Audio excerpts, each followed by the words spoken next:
Hello viewers, ఎలా ఉన్నారు? అందరూ ఆరోగ్యంగా ఆనందంగా ఉండాలని మనస్ఫూర్తిగా కోరుకుంటూ welcome back to our channel. నేను మీ సంధ్య రూపేష్. ఈరోజు ఒక మంచి ఇంట్రెస్టింగ్ అండ్ యూస్ఫుల్ వీడియోతో మీ ముందుకు వచ్చేసాను. మరి లేట్ చేయకుండా వీడియో స్టార్ట్ చేసేద్దామా? కార్తీక మాసం అంటేనే తెల్లవారుజామున స్నానాలు, దీపారాధన, విష్ణు ఆలయాన్ని, శివాలయాన్ని దర్శించడం ఇలా గడుస్తూ ఉంటుంది కదా. ఈ మాసం గురించి మనకు తెలిసిన కొన్ని విషయాలైతే తెలుసుకోవాల్సినవి ఎన్నో ఉంటాయి. చలికాలానికి ఒక ప్రత్యేకత ఉంటుంది. ప్రకృతిలోని సోయగాలు, సొగసులు, ఆ సువాసనలు, ఆ ప్రకృతిలోని ప్రతి మార్పుని మన జీవితంలోకి స్వీకరించి చక్కగా దాన్ని ఆస్వాదిస్తాము. కార్తీక మాసం వచ్చిందంటే చాలు, ప్రతి ఇల్లు, ఆ ఇంటి గడపలు అందంగా కలకలలాడుతూ దీపాలతో కనిపిస్తాయి. మన సాంప్రదాయాలు, ఆచారాలు ప్రకృతితో ఎప్పుడైతే ముడిపడి ఉంటాయో ఒక అందమైన జీవన శైలిని మనం చూడవచ్చు. ఆ జీవన శైలి ప్రేమలు, అనురాగాలతో నిండిపోతే ఎంత బాగుంటుందో కదా. ఇది కదా మనం కోరుకునే జీవితం. ఇందాక చెప్పినట్లు మన సాంప్రదాయాలు, ఆచార వ్యవహారాలు మనకు జీవితంలో ఎలా ఉండాలో నేర్పిస్తాయి. అదే దైవారాధన, క్రమశిక్షణ నేర్పిస్తుంది. మన ఛానల్లో స్పెషల్గా ఈ ట్రెడిషన్స్ గురించైనా, కల్చర్ గురించైనా ఫాలో అవుతున్న వ్యూయర్స్ తెలుగు వాళ్ళు మాత్రమే కాదు, దాదాపు దేశ విదేశాల్లో ఉన్నవారితో పాటు ఇతర రాష్ట్రాల వారు కూడా ఉన్నారనడంలో ఎటువంటి సందేహం లేదు. ఇక్కడ ఇంకొక విషయాన్ని కూడా మెన్షన్ చేయాలనుకుంటున్నాను. మన పూజా వీడియోస్ని ఫాలో అయ్యే రెగ్యులర్ వ్యూయర్స్కి తెలిసే ఉంటుంది ఆ స్టైల్ ఎలా ఉంటుంది, ఆ ఎక్స్ప్లెనేషన్ ఎలా ఉంటుంది అని. కాకపోతే లైఫ్ స్టైల్ బ్లాగ్స్ అన్నది చాలా అదర్ లాంగ్వేజెస్ పీపుల్ కూడా చూస్తూ ఉంటారు కదా, అందుకే ఇంగ్లీష్ వర్డ్స్ కొన్ని ఇంక్లూడ్ చేయాల్సి ఉంటుంది. పూర్తిగా తెలుగు రాని వాళ్ళు కూడా ఆ వీడియోస్లోని ఆ భావాన్ని అర్థం చేసుకొని చక్కగా వాళ్ళు కూడా అనుసరించాలి, వాళ్ళకు కూడా ఉపయోగపడాలన్న ఉద్దేశంతో ఈ విషయాన్ని షేర్ చేస్తూ ఉన్నాను. మన భావాన్ని వ్యక్తపరచడానికి భాష అవసరం లేదన్నది నా అభిప్రాయం. దాదాపు మన వీడియోస్ని చూసే వ్యూయర్స్లో అందరూ కూడా కంఫర్టబుల్గానే ఉంటారు నా ఎక్స్ప్లెనేషన్తో అండ్ ప్రజెంటేషన్తో. కాకపోతే ఒకరిద్దరు ఉంటారు కదా, వాళ్ళ కోసం ఇక్కడ చెప్తూ ఉన్నాను. మనందరికీ తెలిసిన విషయమే, ప్రతి విషయం మనకు నచ్చాలని లేదు, ప్రతి పని మనం నచ్చి చేయాలని లేదు, అందరి లైఫ్ స్టైల్ ఒకలాగా ఉండాలని లేదు, ప్రియారిటీస్ ఒకలాగా ఉండాలని లేదు కదా. ఎవరికి నచ్చినట్లు వాళ్ళు ఉండొచ్చు. పర్సనల్గా నా విషయానికి వస్తే మన వ్యూయర్స్కి ప్రత్యేకంగా ఈ మాట చెప్పాల్సిన అవసరం లేదు. ఇంటిని ఇప్పుడున్న హైఫై కల్చర్లో కూడా ట్రెడిషనల్ వేలో ఎలా ఏర్పాటు చేసుకోవాలి, ఎలా ఆర్గనైజ్ చేసుకోవాలి, ఎలా డెకరేట్ చేసుకోవచ్చు అన్న దానిపై నేను ఎక్కువగా ఫోకస్ చేస్తానని. ఫోకస్ అంటే మళ్ళీ రోజంతా దాని మీదే టైం స్పెండ్ చేస్తూ మిగిలిన వాటిని పక్కన పెట్టేస్తానని కాదు. దానికంటూ ఒక ప్రియారిటీని ఇచ్చి చక్కగా తెల్లవారుజామునే టైంని స్పెండ్ చేస్తానని. చెప్పాలంటే ఆ ఎర్లీ మార్నింగ్ ప్రీషియస్ టైంని నాకంటూ లైఫ్లో కొన్ని ప్రియారిటీస్ ఉంటాయి, ఇష్టాలు ఉంటాయి కదా, వాటి కోసం స్పెషల్గా స్పెండ్ చేస్తాను. లైఫ్ ఎప్పుడు మనకు నచ్చినట్లు మనం డిజైన్ చేసుకున్నట్టు ఉండదు కదా. ఈచ్ అండ్ ఎవ్రీ ఆస్పెక్ట్లో, అది పిల్లల విషయంలోనైనా, మన విషయంలోనైనా, ఇంకా ఫ్యామిలీ మెంబర్స్ విషయంలోనైనా ఛాలెంజెస్, స్ట్రగుల్స్, ప్రాబ్లమ్స్ ఇవన్నీ చూస్తూ ఉంటాము. ఇది కామన్ థింగ్ అసలు. లైఫ్లో కొన్ని ప్లాన్స్ నుంచి ఒక క్లియర్ విజన్ వరకు ప్రతిదీ కూడా నాకు ఆ తెల్లవారుజామున నేను చేసే ప్రతి పని వలన నాకు వచ్చిందన్న దాంట్లో ఎటువంటి డౌట్ లేదు. నాకు తెలిసి మన వ్యూయర్స్లో చాలామంది కనెక్ట్ అయిన పాయింట్ కూడా ఇదే. తెల్లవారుజామున ఇంటిని చక్కగా శుభ్రపరచుకొని అందంగా ముగ్గును పెట్టి ఇంట్లో దీపారాధన, పూజా విధానం ఇదంతా కూడా మనసుకు ఏదో తెలియని ఒక శక్తిని, అలాగే ఏదేమైనా సరే మనం గట్టిగా నిలబడాలన్న ఒక మంచి పాజిటివ్ ఎనర్జీని ఇస్తుంది. మీరు చేసే పూజలు, నోములు, ఇన్ని వ్రతాలు మీ సక్సెస్కి కారణమని కొంతమంది అంటూ ఉంటారు. ఇంకొంతమంది ఇన్ని పూజలు చేస్తూ ఉన్నారు, వ్రతాలు చేస్తున్నారు, వీటికి సంబంధించి మీ పర్సనల్ ఎక్స్పీరియన్సెస్ కూడా షేర్ చేయండి అని అడుగుతూ ఉంటారు. ఒక చిన్న మాటలో చెప్పాలంటే, మనకెవరికైనా కష్టం వస్తే ఆ కష్టంలో ఎవరైనా మనకు తోడుండాలి, ఆ కష్టం నుంచి బయటపడేయాలని ప్రతి ఒక్కరి మనసులో ఉంటుంది. స్వామి అమ్మవార్ల ఆరాధన వలన నేను నేర్చుకున్నదేంటో తెలుసా? కష్టం వచ్చినప్పుడు ఎవరో సహాయపడతారు అని ఎదురు చూడకుండా మనల్ని మనం నమ్ముకొని ముందడుగు వేయాలని. చిన్న విషయాలే will power and self confidence. ఈ రెండు ఉంటే మన లైఫ్లో సాధ్యం కానిదంటూ ఏది ఉండదు. అసాధ్యాన్ని కూడా సుసాధ్యం చేసి చూపించవచ్చు. ఇల్లు, స్థలాలు, నగలు ఇవన్నీ కొనుక్కున్నాము అనడానికంటే కూడా ఈ రెండింటికంటే గొప్పవేముంటాయి చెప్పండి. ఈ వ్లాగ్లో మీకు యూజ్ అయ్యే ఇంట్రెస్టింగ్ థింగ్స్తో పాటు కొన్ని విషయాలను అంటే ఓపెన్ టాక్ లాగా మీతో పాటు షేర్ చేసుకోవాలనుకుంటున్నాను. ప్రజెంట్ నా సిచ్యువేషన్ మన వ్యూవర్స్ కూడా తెలుసు. రూపేష్ అవుట్ ఆఫ్ కంట్రీ వెళ్ళారు. సో వీటన్నింటినీ సింగిల్గా మేనేజ్ చేయాలి, రెస్పాన్సిబిలిటీస్ కూడా పెరిగాయని. ఈ వ్లాగ్లో రూపేష్ గారి క్లిప్స్ కూడా యాడ్ చేస్తాను. తను ఎక్కడికి వెళ్ళారు ఏంటి ఆ డీటెయిల్స్ కూడా షేర్ చేయాలనుకుంటున్నాను. వీడియోని ఎక్కడ కూడా స్కిప్ చేయకుండా ఎండ్ వరకు చూడవలసిందిగా ప్రతి ఒక్క వ్యూవర్ని కోరుకుంటున్నాను. ఇక ఇక్కడ వచ్చేసరికి వింటర్ కదా, తలస్నానం చేసిన తర్వాత ఎంతో కొంత తేమ ఉండిపోతూ ఉంటుంది. ఇక్కడ నేను డ్రయర్ అప్లై చేయలేదు. హ్యాపీగా చక్కగా సాంబ్రాణి వేసి ఈరోజు తలారబెట్టుకుంటూ ఉన్నాను.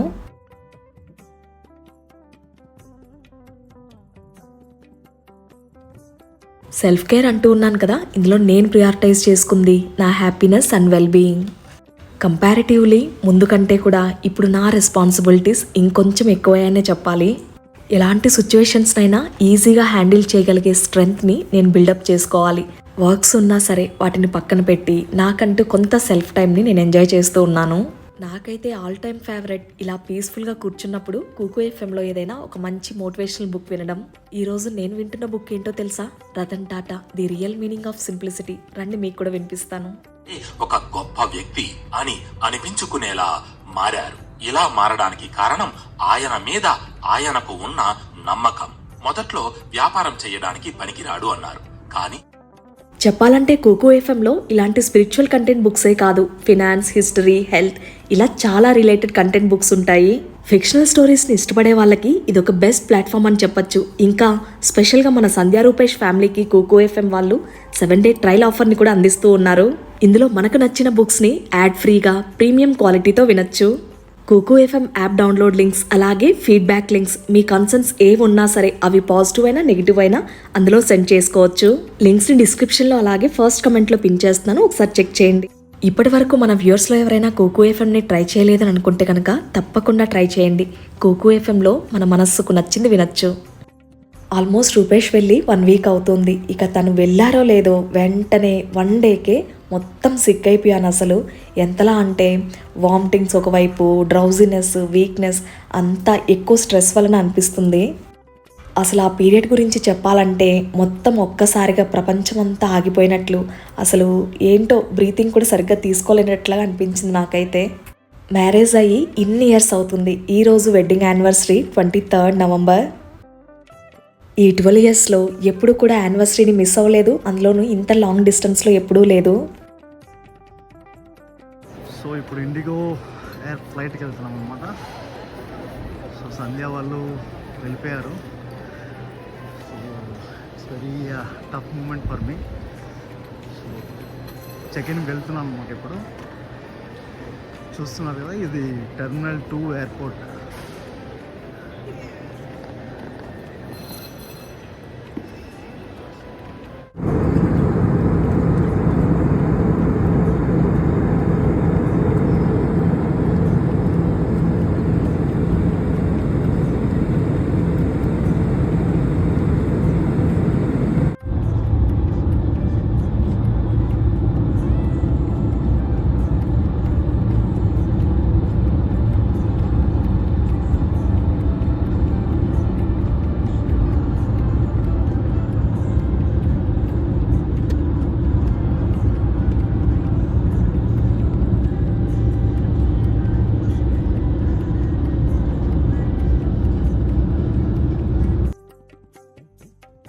చూసి ఈ పాటికే గెస్సింగ్ స్టార్ట్ చేసేసి ఉంటారు అనుకుంటున్నాను. Yes, Rupesh is in Dubai now. అక్కడికి వెళ్ళిన ఫస్ట్ 15 days వరకు కంపెనీ వాళ్ళే సర్వీస్ అపార్ట్మెంట్ని ప్రొవైడ్ చేశారు. సో ఇక్కడ ఎలా ఉంది ఆ హౌస్ టూర్ అంతా కూడా చూపిస్తూ ఉన్నారు ఫ్లాట్ది. ఫ్లాట్ అంబియన్స్ గురించి ఇక స్పెషల్గా చెప్పాల్సిన పని లేదు. ఎవ్రీథింగ్ ఈజ్ ఎలిగెంట్ అంతే.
సో చూసారు కదా ఫ్లాట్ టూర్ అది. సో ఇక్కడైతే మెల్లమెల్లగా ఇప్పుడు స్టార్టింగ్ కాబట్టి రొటీన్ని సెట్ చేసుకోవడానికి కొంచెం టైం పడుతూ ఉంది. సో అక్కడైతే తను మార్నింగ్ యోగా కంటిన్యూ చేస్తూ ఉన్నారు. ఫస్ట్ అయితే మా టైమింగ్స్ కూడా సెట్ అవ్వాలి. తన ఆఫీస్ అని, లేకపోతే ఇక్కడ పిల్లలు, నా వర్క్స్ అని, లేకపోతే వాళ్ళ టైమింగ్స్తో అసలు బిజీగా గడుస్తూ ఉంది. అండ్ మెల్లమెల్లగా రూపేష్ కుకింగ్ కూడా స్టార్ట్ చేసుకున్నారనమాట. ఇక్కడ ఎగ్ కర్రీ చేసుకున్నారు. అసలు చూస్తూ ఉంటేనే మౌత్ వాటరింగ్గా అనిపించింది నాకైతే. బెంగళూరులో నాకైతే అలవాటైన ప్లేస్ అయినా సరే ఇప్పుడు నాకు ఇక్కడ రెస్పాన్సిబిలిటీస్ ఎక్కువయ్యాయి. వీటిని హ్యాండిల్ చేయడం కానీ, తనకక్కడ కొత్త ప్లేస్, ఆ కంఫర్ట్ జోన్ నుంచి వెళ్ళారు కదా, సో వాటికి అడ్జస్ట్ అవ్వడానికి టైం కొంచెం పడుతుందని అనిపిస్తుంది మాకైతే. ఎస్పెషలీ మన సబ్స్క్రైబర్స్, వెల్ విషర్స్, ఫ్రెండ్స్ అందరి బ్లెస్సింగ్స్తో ఈ ప్రజెంట్ సిచ్యువేషన్స్ అన్నీ కూడా సెటిల్ డౌన్ అవ్వాలని కోరుకుంటున్నాను. ప్రజెంట్ నా మెయిన్ టాస్క్ అయితే పిల్లల రొటీన్ని సెట్ చేయడం, ఆ తర్వాత నాకు నేను సెట్ చేసుకోవడం. వీడియోస్ కొంచెం డిలే అవ్వడానికి కూడా ఇదే రీజన్, అర్థం చేసుకుంటారనుకుంటున్నాను. ఈరోజు లంచ్లోకి రోటీకి టమాటా కర్రీ అండ్ కొంచెం ఆలూ ఫ్రై చేశాను పిల్లల కోసమని. అట్ ప్రజెంట్ అయితే నా సెల్ఫ్ టైంని నేను బాగా ఎంజాయ్ చేస్తూ ఉన్నాను. ఫస్ట్ అది వచ్చినట్లయితే ప్రతిదీ కూడా ఆన్ ట్రాక్ వచ్చేస్తుంది. జీజస్లో నాకు కొంతమంది ఫేవరెట్ చెఫ్స్ ఉన్నారు. అందులో మెయిన్గా అజయ్ చోప్రా, దాంతోపాటు రణ్వీర్. ఇప్పుడు చూస్తున్నారు కదా, తన వే ఆఫ్ ఎక్స్ప్లెనేషన్ కానీ లేకపోతే ప్రజెంటేషన్ కానీ నాకు చాలా ఇష్టం. నవంబర్ 23 మా వెడ్డింగ్ యానివర్సరీ అండ్ 21 వచ్చేసరికి రూపేష్ బర్త్డే. సో బర్త్డే కోసమని చిన్న సర్ప్రైజ్ ప్లాన్ చేశాను. విర్చువల్ బర్త్డే సెలబ్రేషన్స్ అన్నమాట. అసలు ఫన్నీగా అనిపించింది, బట్ పిల్లలు ఇద్దరు కూడా ఎంజాయ్ చేస్తారు కదా, సో ఇలా చిన్నగా ప్లాన్ చేశాను అనమాట. కేక్ వచ్చేసరికి ఫ్లవర్ ఆరా నుంచి ఆర్డర్ చేశాను. డిఫరెంట్ ఫ్లేవర్స్, డిఫరెంట్ డిజైన్స్లో ఆ కేక్ లిస్ట్లో పిక్స్ని చూస్తున్నప్పుడు ఈ కేక్ ఎస్పెషలీ చాలా క్యూట్గా అనిపించింది అండ్ యునిక్గా అనిపించింది. కొంచెం హడావిడిలో హ్యాపీ బర్త్డే అని ఉంది కానీ నేమ్ అయితే మిస్ అయింది, బట్ ఇట్స్ ఓకే అనిపించింది.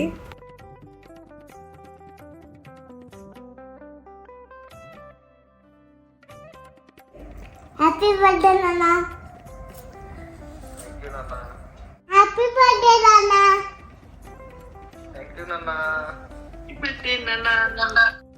డెఫినెట్గా నీహా, కనిష్క బయటకి ఎక్కువ చెప్పలేకపోయినా చాలా మిస్ అవుతున్నారు వాళ్ళ నాన్నని. సో ఈ చిన్న సెలబ్రేషన్ వాళ్ళ ఫేసెస్లో స్మైల్స్ని తీసుకొస్తుందని ఇలా ప్లాన్ చేశాను అనమాట.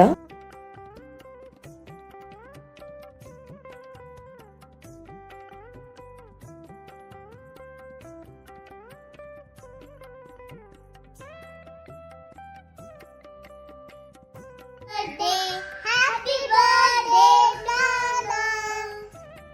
హ్యాపీ బర్త్డే నాన్న. హ్యాపీ బర్త్డే నాన్న.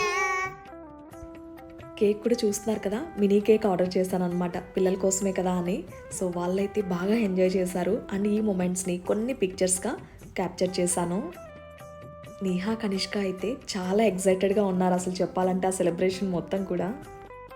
పిల్లవి చాక్లెట్ కాదు అది, నాకు తెలుసు.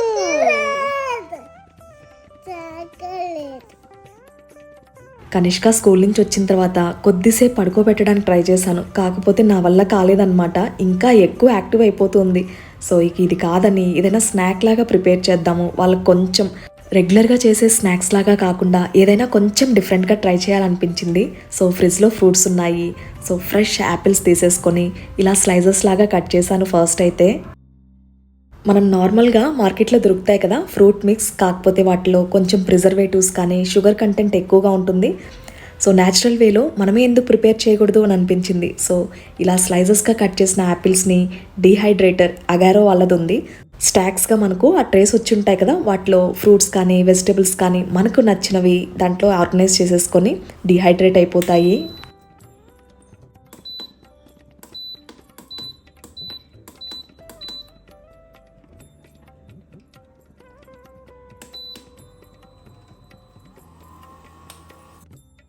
ఇంట్లోనే ఇలా మన చేత్తో చేసుకుంటే ఆ సాటిస్ఫాక్షన్ వేరుగా ఉంటుంది కదా. సో ఈ డీహైడ్రేటింగ్ ప్రాసెస్ మొత్తానికి కూడా ఆల్మోస్ట్ 6 to 7 hours టైం పడుతుంది. Finally here it is. ఎంత బాగా వచ్చాయి అసలు. మొత్తం యాపిల్స్ అన్నీ డీహైడ్రేట్ అయ్యి అయినా సరే అందులో స్వీట్నెస్ అసలు ఏ మాత్రం ఆ టేస్ట్ కానీ యాజ్ టీజ్గా పర్ఫెక్ట్గా ఉంది. ఇంకా చెప్పాలంటే ఇంకా టేస్టీగా ఉంది. జస్ట్ ఈవినింగ్ స్నాక్గా పిల్లలకి ఇచ్చానమాట. వాళ్ళు కూడా ఎంజాయ్ చేశారు. ఆ మూమెంట్స్ని కూడా క్యాప్చర్ చేశాను, ఇందులో యాడ్ చేశాను, ఒకసారి చూడండి. లాంగ్ జర్నీస్, కిడ్స్తో ఎస్పెషలీ వెకేషన్ ట్రిప్స్ ప్లాన్ చేస్తున్నప్పుడు ఫుడ్ మనకు అందుబాటులో ఉండదు కదా all time.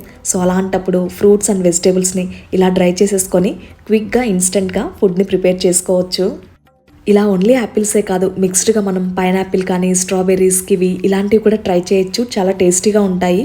And Agaro food dehydrated link నేను డిస్క్రిప్షన్లో ప్రొవైడ్ చేస్తాను, ఒకసారి చెక్ చేయండి.